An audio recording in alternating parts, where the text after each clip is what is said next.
Toutes mes journées commencent pareil. Je dois courir pour démarrer mon Kangoo. Voilà, c'est du premier coup, donc c'est nickel. Bon allez, on passe à la suite du programme. Bon là, direction le Lidl, je vais acheter de la javel pour lutter contre les moisissures, ainsi que du sel pour fabriquer des pièges à humidité, car l'humidité est l'allié des moisissures. Bon, on est arrivé au magasin là. Alors je sens que je vais encore me faire juger par la caissière, parce que déjà il faut que je prenne du rouge pour mon voisin, j'ai pris une bonne petite bouteille. Ensuite la javel, j'ai pris les deux en spray et en pastille, parce que c'est quand même beaucoup moins cher, mais au moins j'aurai le spray. Et du sel, alors j'en ai pris 4 kilos hein, vu que c'est pas trop cher, pour fabriquer mes pièges à humidité. Donc là tu passes en caisse avec des trucs comme ça, c'est un peu chelou. Après je suis allé chez un abonné où j'ai récupéré donc des plaques de tôle. Il est agriculteur, il fait des élevages de poules en plein air, les fameux poulets de Janzé, ça c'est vraiment génial. Du coup il m'a montré son activité, tout ça, et après il m'a fait un super cadeau. C'est cet outil là qui est vraiment génial. Ça sert à faire des trous dans le bois mais un peu différemment. Et il avait une vieille mallette plein d'embouts géniale qu'il m'a offert. Donc franchement encore merci à toi. Des vieilles fenêtres aussi, ça va me servir pour faire des serres. Et surtout toute cette paille. En plus c'est de la paille coupée en petits morceaux, donc c'est pas mal pour l'isolation. Normalement c'est de la paille qui est utilisée comme litière pour les poules, donc faut pas qu'elle soit trop grossière. Et voilà, maintenant je m'en vais avec mon Kangoo rempli de paille et on va pouvoir continuer l'isolation. Encore merci à toi Antoine. Bon là tu vois, je viens de me poser dans la voiture et je vois ce commentaire. Quand il pleut, je peux pas faire certaines choses, mais je reste pas inactif. C'est juste que je vous explique pourquoi, quand il pleut, je peux pas faire certaines choses et j'en fais d'autres à la place. Je vais vous montrer ce que je viens de faire, par exemple, ce matin. J'ai tamisé, avant qu'il pleuve, plusieurs kilos de terre parce que j'avais regardé la météo. Donc ça, c'est de la terre qui est prête pour mon mélange terre-paille-chaud. J'en ai ici aussi. En gros, avant de la tamiser, elle ressemble à ça. J'ai aussi fait une bonne dizaine d'allers-retours pour ramener de la paille et refaire mes stocks de paille, cette fois-ci de la vraie paille pour justement limiter l'apparition de moisissures. Il faut aussi que je maintienne allumé le poêle parce que l'inconvénient de ce type de poêle, c'est que du coup on a un tirage assez facile avec du petit bois, mais il faut réapprovisionner en permanence. Donc là je suis obligé de pousser. Après je l'ai pas très bien fait, j'aurais pu mieux le faire. Pour mon prochain poêle à bois, j'aimerais faire un système de rampe pour le bois, comme ça. Et le tirage d'air sera plus bas. En gros, il y aura deux entrées. Une entrée pour le bois, une entrée pour le tirage d'air. J'avoue, sur celui-ci, j'ai été un peu trop rapide. J'ai pas réfléchi. Bon, je m'améliorerai la prochaine fois.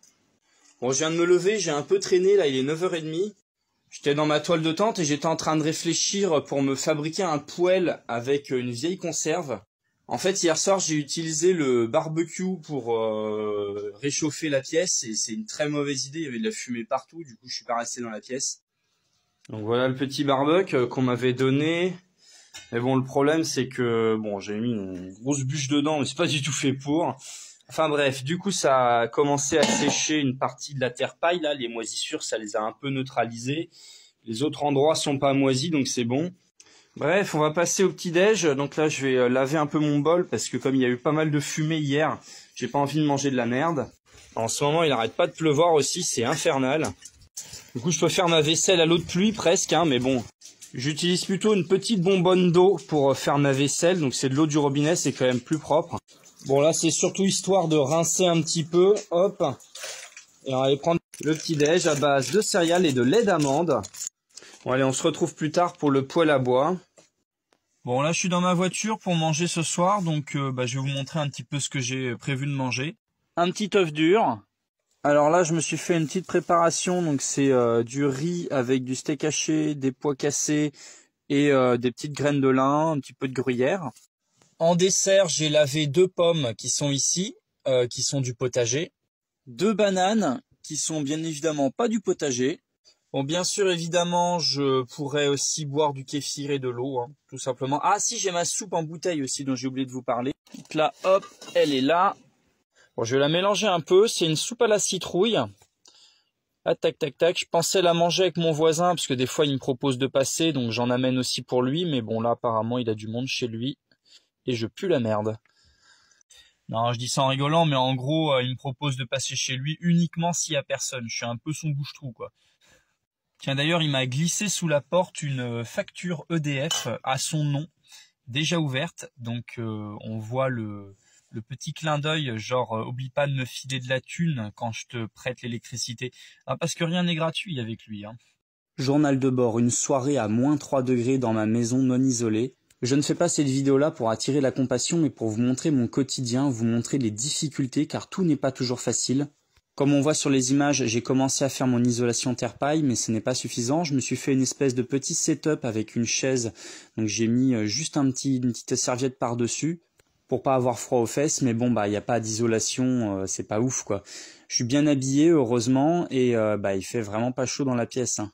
Heureusement, il fait quand même environ 5 degrés et avec le plaid et tous les vêtements que j'ai, j'arrive quand même à me tenir chaud. Je me suis préparé une petite soupe que je vais directement réchauffer.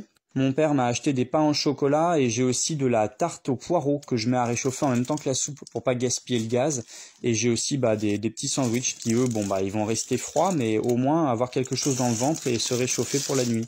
Je répète, le but c'est pas d'attirer la compassion mais de vous montrer mon quotidien. Je me suis fabriqué une bouillotte, j'ai mis de l'eau bouillante dans la bouteille, je vais la recouvrir d'un linge et je vais pouvoir me coucher dans ma toile de tente avec de quoi me tenir chaud.